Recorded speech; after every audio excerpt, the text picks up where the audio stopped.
Good evening India. चाहे दिल्ली में आप कोई सामान खरीदें या फिर कोई सर्विसेज लें या फिर देश के किसी भी कोने में, एक उपभोक्ता होने के नाते आपकी ये अपेक्षा ज़रूर रहती होगी कि उस प्रोडक्ट में या सर्विस में एक स्टैंडर्ड ज़रूर हो। 14 अक्टूबर विश्व भर में स्टैंडर्ड्स डे के रूप में मनाया जाता है और इंटरनेशनल डे ऑफ स्टैंडर्ड्स की पूर्व संध्या पर स्टैंडर्ड्स की क्या सिग्निफिकेंस होती है, इस बारे में ज़्यादा जानकारी के साथ अब हम शो में स्वागत करना चाहेंगे सुनील सोनी जी का। सुनील जी नमस्कार। नमस्कार। सुनील सोनी जी एक सीनियर आईएएस ऑफिसर हैं, भारतीय मानक ब्यूरो के आप महानिदेशक हैं। सबसे पहले आपसे ये जानना चाहेंगे, how do standards level the playing field? एक स्टैंडर्ड से एक वस्तु अगर बनती है या कोई सर्विसेज मिलती हैं तो उसमें छोटे से छोटा या बड़े से बड़ा बड़ी कंपनी आपको एक प्रकार का क्वालिटी का प्रोडक्ट दे सकती हैं और उसमें उनका लेवल बड़े या छोटे होने का जो एडवांटेज या डिसएडवांटेज है उसको लेवल किया जा सकता है।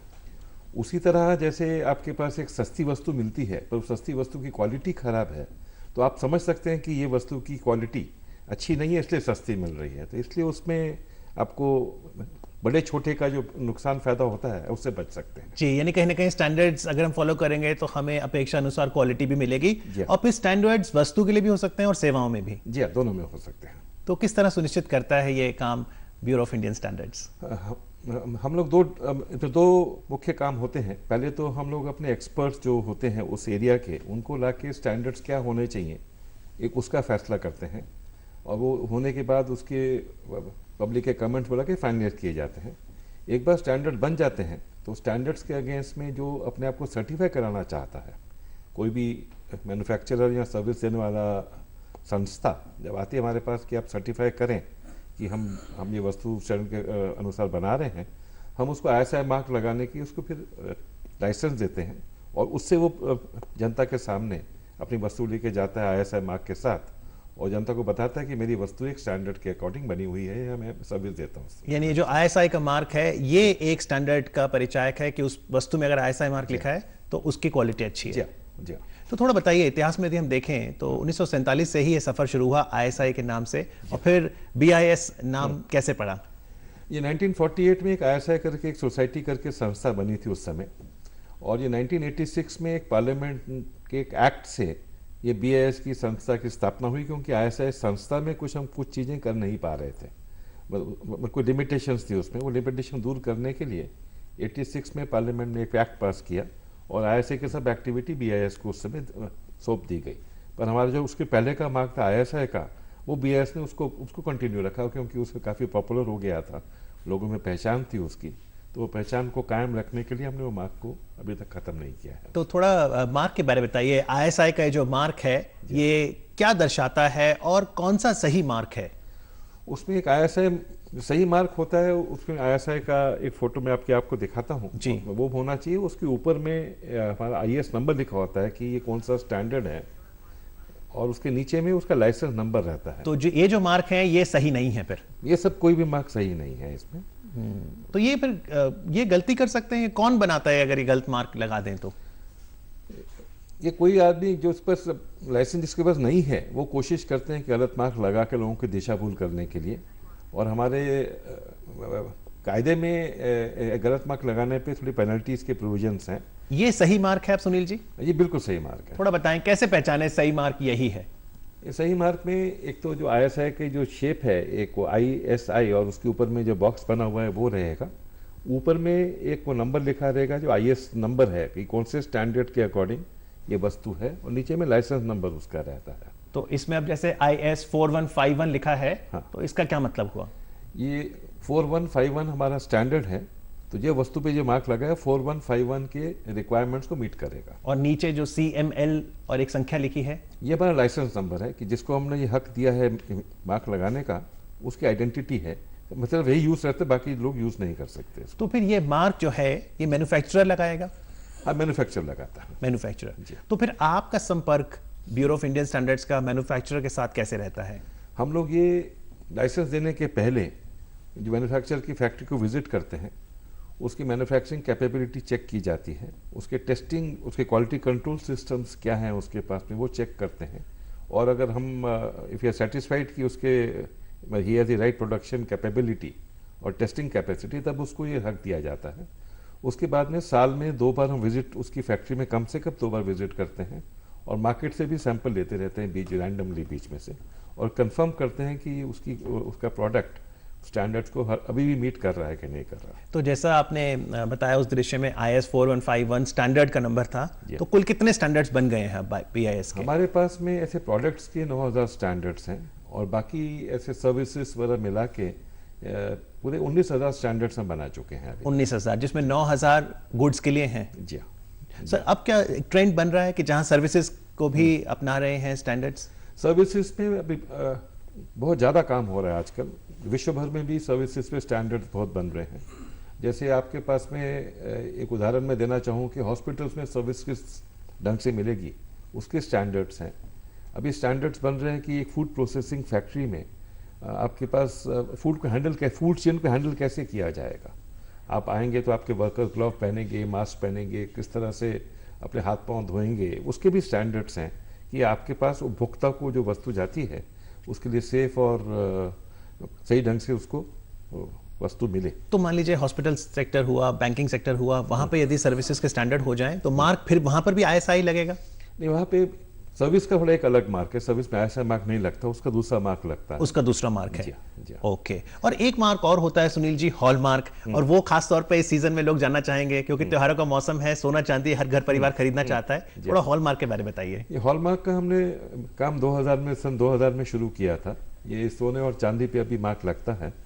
ये इंडिकेट करता है कि सोने की प्योरिटी कितनी है उसके ऊपर में। तो उसमें 5 मार्क होते हैं। एक मार्क उसमें पहले BIS का लोगो होता है, फिर जो ज्वेलर है जिसने इसको बनाया उसका एक निशान रहता है। एक हॉलमार्किंग सेंटर्स होते हैं जो उसको टेस्ट करके उसमें प्योरिटी चेक करते हैं, वो सेंटर का एक लोगो रहता है। उसके ऊपर सबसे महत्वपूर्ण जो मार्क है वो उसकी प्योरिटी इंडिकेट करता है। 916 जैसे सोने पे लगता है, वो इंडिकेट करता है 91.6% सोना है, जो 22 कैरेट की इक्विवेलेंट होता तो है। ये जो 916 फाइनेंस लिखी है, ये प्योरिटी दर्शाता है? ये प्योरिटी दर्शाता है। 916 मतलब इसे 91.6% गोल्ड है, जो 22 कैरेट की इक्विवेलेंट होता है जी। और फिर बाकी? और जो आखिरी जो मार्क है वो ईयर ऑफ मैन्युफैक्चर है। जैसा R या S होता है, वो साल दर्शाता है 2013 या 2014 में किस साल में ये वाली वस्तु बनी थी। तो ये पांचों ही मार्क ज्वेलर लगाएगा? ये 5 मार्क हॉलमार्किंग सेंटर लगा के देते हैं। ज्वेलर को अधिकार नहीं है। ज्वेलर जो बनाता है वो हॉलमार्किंग सेंटर में लेके जाता है, वो हमारे कंट्रोल में आते हैं, उसको टेस्ट करके उसमें मार्क लगता है। Never ever compromise on the quality of jewellery you buy. कितनी डिमांड बन पाई है क्वालिटी ज्वेलरी की? क्या वाकई ही एक डिमांड है कि जो मैंने हॉलमार्क ज्वेलरी लेनी है, या महंगी पड़ती है अगर हॉलमार्क लग गया उस पे? तो हॉलमार्किंग की एक्चुअल कॉस्ट अभी हम लोग 25 रुपये एक पीस पे लगता है, उससे ज़्यादा खर्चा नहीं आता। नॉर्मली ज्वेलरी देते हैं 10,000, 15,000, 20,000 रेंज शुरू होती है नॉर्मली। 25 रुपये बहुत ही छोटी रकम है उसमें। और ये मार्क लगाने में 3 या 4 घंटे लगते हैं, क्योंकि पूरा टेस्ट किए बिना मार्क लगता नहीं है। जो भी गोल्ड होता है उसका हम छोटा सा पीस निकालते हैं और उसको एक एसेंग करके उसको बोलते हैं, एसेंग का मेथड रहता है, उससे चेक करते हैं कि कितना % उसमें सोना है। उसके बाद ये मार्क उसमें लगता है। आज भारतवर्ष में हमारे हर साल आजकल कुछ 1.7 करोड़ पीसेस हॉलमार्क हो रहे हैं, जो रफली इंडियन की जो टोटल सेल है ज्वेलरी की, उसका 30 to 40% शेयर। तो यानी कहीं ना कहीं मार्केट शेयर बढ़ गया हॉलमार्क ज्वेलरी? काफ़ी बढ़ रहा है। अभी हर साल में इसमें कोई 28% के ग्रोथ, लास्ट अगर 4 साल हम देखें कॉन्टिन्यूसली हर साल 28% इंक्रीज। एक फायदा सुनील जी ये भी है, वो कहते हैं अगर आप लेने जाएं सोना, अगर आप हॉलमार्क लेते हैं तो जब कुदरती वापस बेचने की जरूरत पड़ जाए तो वो एक्सेप्ट कर लेते हैं फिर। जी हाँ, वो एक्सेप्ट हो जाता है। दूसरा उसमें लोगों की जो नॉर्मली आप जो 22 कैरेट गोल्ड लेते हैं जी, उसमें श्योरिटी कुछ नहीं होती। वापस लेगा जिससे आपने लिया वही वापस लेगा, और कोई वापस लेगा नहीं आपसे। हॉलमार्क होने से कोई भी देने के लिए उसकी आपकी संभावना बढ़ जाती है। पर मान लीजिए 916 लिख दिया फाइननेस में, एक आम उपभोक्ता कैसे जाने कि वाकई ही उतनी प्योरिटी है? उसमें 2 तरीके हैं कि अगर उसको शक लगता है कि ठीक नहीं है तो हमारे पास कोई रेफरल सेंटर्स हैं, उसमें आके वो रीचेक करा सकता है। और रीचेक करने में अगर उसमें कुछ प्योरिटी में कोई गड़बड़ दिखी तो हमारे अभी जो एग्रीमेंट्स हमने साइन किए हैं हमारे ज्वेलर्स के साथ और हॉलमार्किंग सेंटर्स के साथ में, उपभोक्ता को उसकी 3 गुना डिफरेंस का 3 गुना पेनल्टी ज्वेलर को देनी पड़ेगी। इस तरह के हमने प्रोविजन डाले हैं, तो कस्टमर को उसका कंपनसेशन मिल सकता है। तो आते हैं ऐसे केसेस होते हैं जब कंज्यूमर आता है रेफरल सेंटर? अभी बहुत ज़्यादा केसेस आ रहे हैं। हम थोड़ा पब्लिसिटी इंक्रीज कर रहे हैं, लोगों में अवेयरनेस क्रिएट कर रहे हैं, अभी सेंटर्स हमारे कम है, सेंटर बढ़ाने के भी हम लोग कोशिश और कर रहे हैं कि इसको कर पाएँ। और तीसरा ये रेफरल का प्रोसेस थोड़ा सिंप्लीफाई कर रहे हैं कि लोगों को ये वाला जो 1 हफ्ते में रिपोर्ट या 2 दिन में रिपोर्ट मिल जाए तो लोग और सामने आएंगे। और देश भर में अगर हम हॉलमार्क सेंटर्स की बात करें तो कितने सेंटर्स हैं? हमारे पास आज 200 सेंटर्स रफली आज भारत भर में हो गए हैं और कुछ 13,000 ज्वेलर्स हैं जो हॉलमार्क ज्वेलरी बेचते हैं। जी, तो सुनील जी, एक तो ISI मार्क आपने बताया, एक फिर आपने कहा सेवाओं के लिए अलग मार्क है, एक हॉलमार्क ज्वेलरी के लिए हो गया। इसके अलावा भी क्या भारतीय मानक ब्यूरो के और सिंबल्स हैं? एक अभी एग्जिस्टिंग सिंबल एक है कि एक इको मार्क हमारे पास इको मार्क है। ये कोई भी फैक्ट्री में जो वस्तु बनती है वो एनवायरनमेंट फ्रेंडली मैनर से बनी हो तो हम इको मार्क का भी उसको लेबल देते हैं। तो उसका बहुत ज़्यादा चलन नहीं है, पर हम लोग अभी और सोच रहे हैं कि अभी 3-4 चीज़ें के और मार्क्स चाहिए। जैसे एनर्जी एफिशिएंसी के मार्क्स अभी हमारे भारतीय मानक ब्यूरो में नहीं है, वो इंट्रोड्यूस करना चाहते हैं।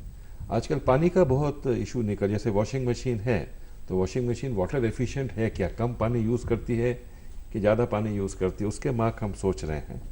फिर हम लोग जैसे नॉइस लेवल्स हैं, एक मशीन कोई है उसकी नॉइस लेवल कितना है, हम उसके मार्क के भी सर्टिफिकेशन की हम लोग सोच रहे हैं।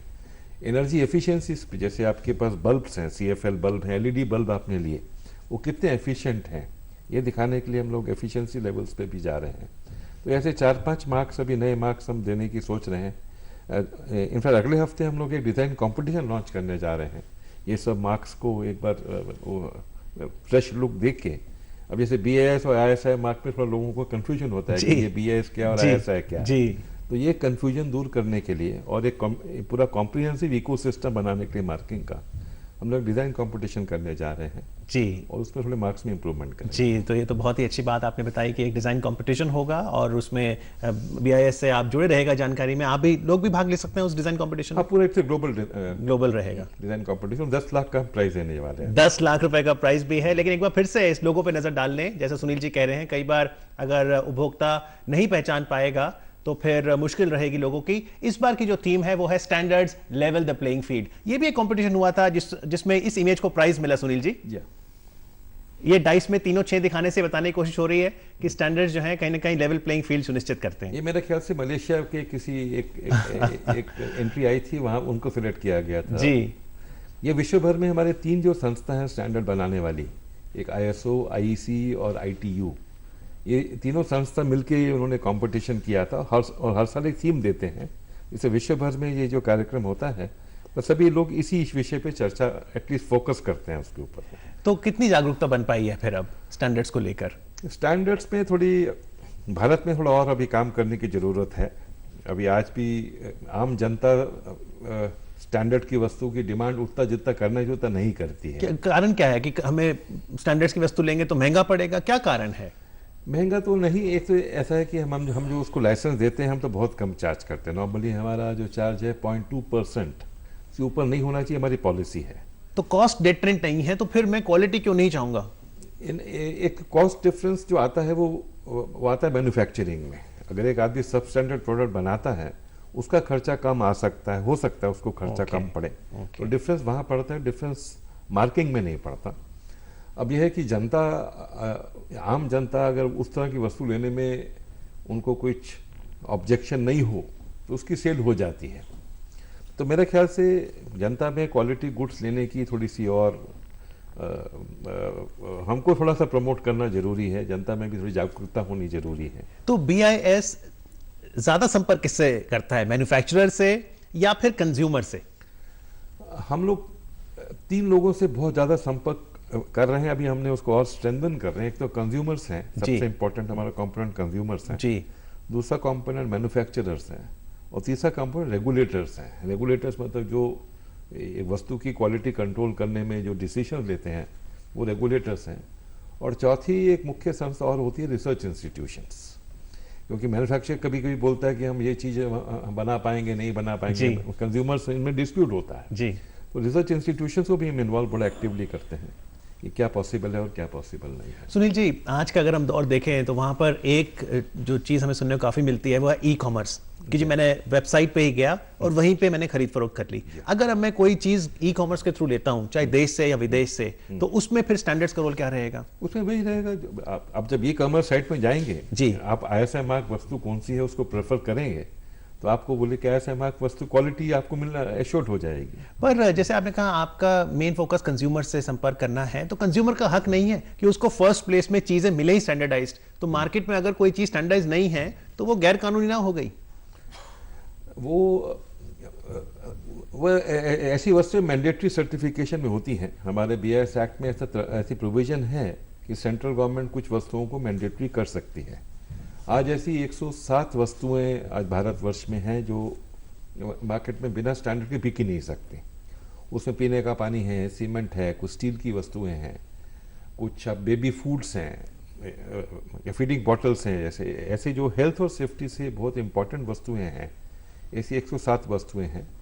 और वस्तु लाने की गवर्नमेंट में अभी थिंकिंग शुरू है, तो हर साल कुछ हम ऐड कर रहे हैं। अभी हमने नए ऐसे 15 इलेक्ट्रॉनिक प्रोडक्ट्स ऐड किए हैं, जिसमें लैपटॉप्स और बड़े साइज़ के टीवी और इस तरह की वस्तुएं उसमें ऐड की गई हैं।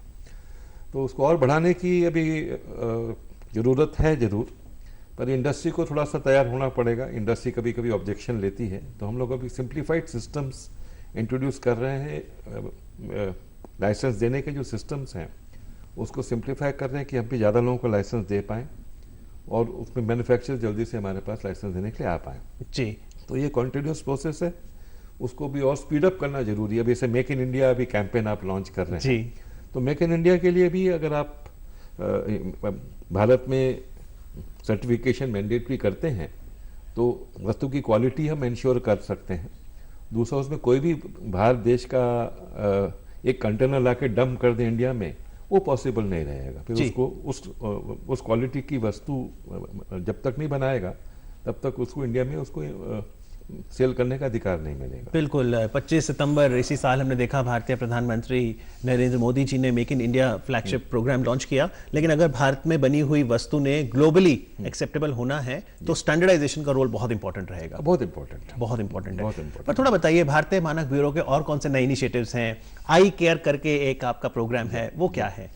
ये आई केयर प्रोग्राम बेसिकली आपने ऐसे पीछे कहा स्टेक होल्डर्स कौन है, कंज्यूमर्स, इंडस्ट्री, इन सबको इन्वॉल्व करने के लिए एक कॉमन अम्ब्रेला में लाने की कोशिश। नया कुछ नहीं है उसके अंदर, वो सब पुराना प्रोग्राम है। और उसको इंटेंसिफाई करने के लिए हमने फोकस उस पर देने के लिए आई केयर प्रोग्राम करके लॉन्च किया था।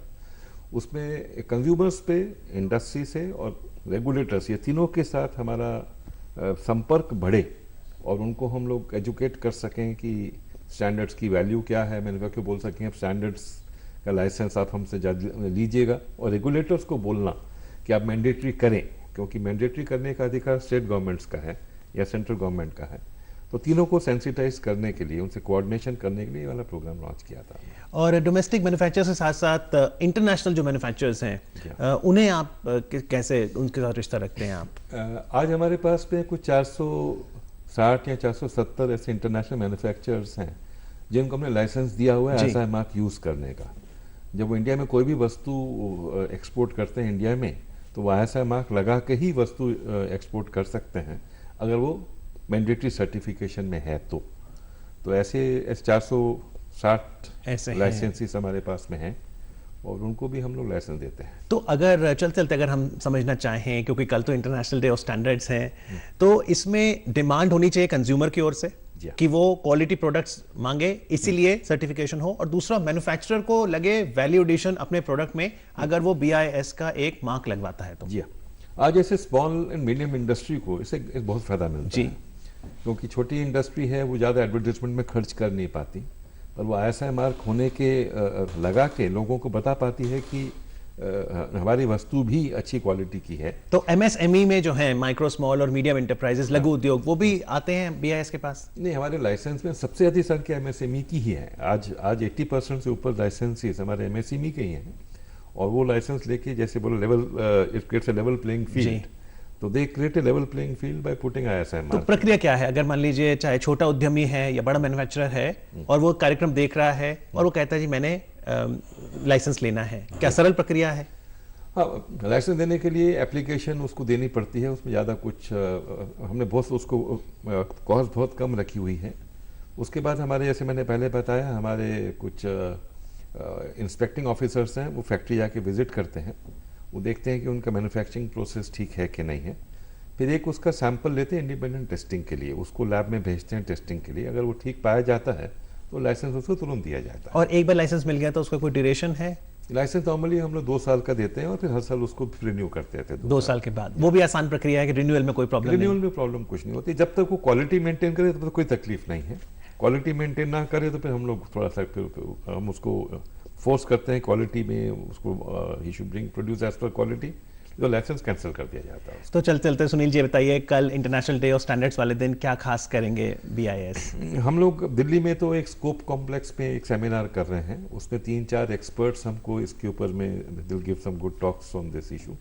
वैसे देश भर में हमारे हर ब्रांच, हर स्टेट में एक ब्रांच है, तो देश भर में कंज्यूमर्स, मैन्युफैक्चरर्स और ये गवर्नमेंट डिपार्टमेंट के जो लोग हैं, उनसे मिलके हम लोग एक ऐसा कार्यक्रम देश भर में कर रहे हैं, और उसमें इसकी अवेयरनेस क्रिएट करने का, आप जैसे बोला कि उपभोक्ताओं में स्टैंडर्ड वस्तु लेने की अवेयरनेस होनी चाहिए, मैन्युफैक्चरर्स को भी समझ आना चाहिए कि प्रोसेस बहुत सिंपल है, उनके फ़ायदे के लिए है, और गवर्नमेंट डिपार्टमेंट को समझ आना चाहिए कि इस तरह का मुहिम को इंक्रीज करते हैं तो कंज्यूमर्स को उससे फ़ायदा मिलेगा। जी, तीनों को अवेयरनेस क्रिएट करने के लिए हम लोग इसका यूज करते हैं। जी, standards will ensure a level playing field. It's a win win situation for all the stakeholders. और आज इस विषय पर जानकारी देने के लिए सुनील सोनी जी, आपका बहुत बहुत धन्यवाद। Thank you very much.